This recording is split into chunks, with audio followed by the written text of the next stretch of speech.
नमस्कार महाराष्ट्र, मी पूर्वी भावे. राज्याच्या राजकारणातली आजची सर्वात मोठी बातमी. राष्ट्रवादीचे ज्येष्ठ नेते छगन भुजबळ थोड्याच वेळात मंत्रिपदाची शपथ घेणार आहेत. राजभवनामध्ये हा शपथविधी सोहळा पार पडणार आहे. संतोष देशमुख हत्या प्रकरणामध्ये आरोप झाल्यावर धनंजय मुंडे यांनी मंत्रिपदाचा राजीनामा दिला. त्यामुळे रिकाम्या झालेल्या जागेवरती भुजबळ आता आज त्यांची शपथ ग्रहण करणार असं कळतंय. अन्न आणि नागरी पुरवठा खातं पुन्हा भुजबळांकडे जाण्याची दाट शक्यता आहे. महायुतीचं सरकार पुन्हा सत्तेत आल्यावरती भुजबळांचा पत्ता कट झाला होता. त्यानंतर भुजबळांनी तीव्र नाराजीही व्यक्त केली होती. समता परिषदेच्या जागोजागी सभा मेळावे घेत भुजबळांनी त्यावेळी आपली भूमिका मांडली होती. भुजबळांनी नाराजी व्यक्त करताना अजित पवारांनाही लक्ष केलं होतं. मात्र अजित पवारांची साथ सोडली नव्हती आणि आता भुजबळ मंत्रिमंडळामध्ये परततायत. थोड्याच वेळामध्ये हा सोहळा राजभवनामध्ये सुरू होणार आहे. अनेक नेते आणि त्याचबरोबर मंत्री हे पोहोचतायत इथे या सोहळ्यासाठी. या संदर्भातले महत्त्वाचे मुद्दे आपण बघूयात आणि भुजबळांचा संघर्ष कसा होता आपण पाहूयात. डिसेंबर महिन्यामध्ये मंत्रिपद न मिळाल्यामुळे भुजबळांकडनं थेट राष्ट्रवादीला रामराम करण्याचे संकेत मिळत होते.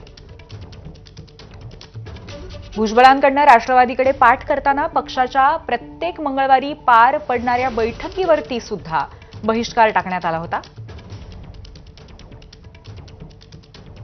अजित पवार यांच्यावरती भुजबळांची नाराजी तर दुसरीकडे फडणवीस यांच्याशी भुजबळांची वाढती जवळीक स्पष्टपणे दिसत होती.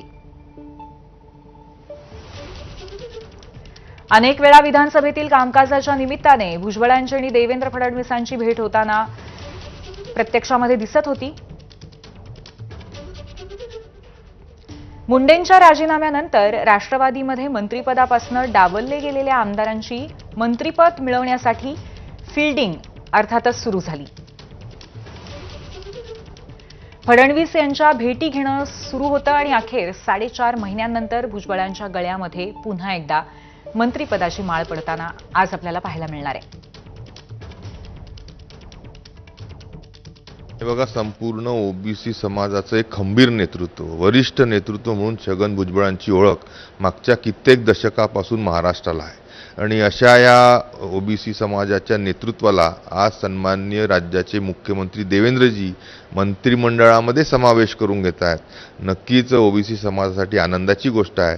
सर्व महाराष्ट्रातल्या ओबीसी समाजाच्या वतीने मी सन्माननीय मुख्यमंत्र्यांचं मनपूर्वक अभिनंदन करतो. भुजबळांचं देखील मी अभिनंदन करतो. धनंजय मुंडे गेल्यावर परत ते आपल्यावर भुजबळांना जर तुम्ही थोपवलं तर का असं त्रास देताय जनतेला? का असा तुम्ही त्रास देताय आमच्यासारख्या लोकांना की जे भ्रष्टाचाराविरुद्ध लढतायत? की हा आमच्यासाठी एक संदेश आहे की बाबा तुम्ही आमचं काहीच बिघडवू शकणार नाही, आम्हाला हवा तसा भ्रष्टाचार आम्ही हवा तेवढा वेळ करत राहणार, असा संदेश आहे का हा? आणि आता मला खरंच प्रश्न पडलाय की मी हा लढा पुढे चालू ठेवू का बंद करू? कारण काहीच बदलताना आपल्याला दिसत नाहीये सध्या तरी. आणि मी आता शपथविधी विधान परिषदेचा वरिष्ठ सभागृहाचा सभापती म्हणून शपथविधीसाठी उपस्थितीसाठी चाललो आहे.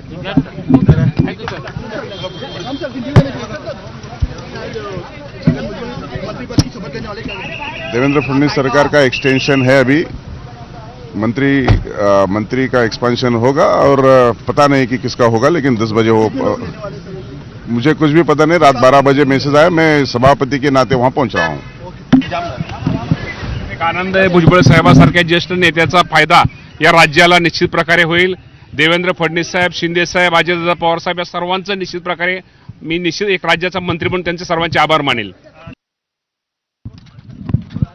आज ही भावना आहे, all is well where the end is well. शेवट ज्याचा शेवट चांगला ते सगळं चांगलं. मी मुख्यमंत्री फडणवीस साहेब, एकनाथराव शिंदे, अजितदादा, सुनील तटकरे, प्रफुल्ल पटेल साहेब. तर आपण पाहतोय सोहळ्याच्या पूर्वीची ही आत्ताची थेट दृश्य आहेत आणि थोड्याच वेळामध्ये हा सोहळा सुरू होणार आहे. आपले प्रतिनिधी वेदांत नेब आपल्यासोबत जोडले गेलेले आहेत. वेदांत, सोहळ्याला साधारणपणे कधी सुरुवात होईल?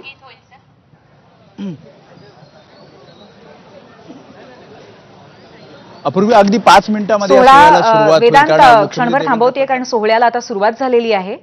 शिंदे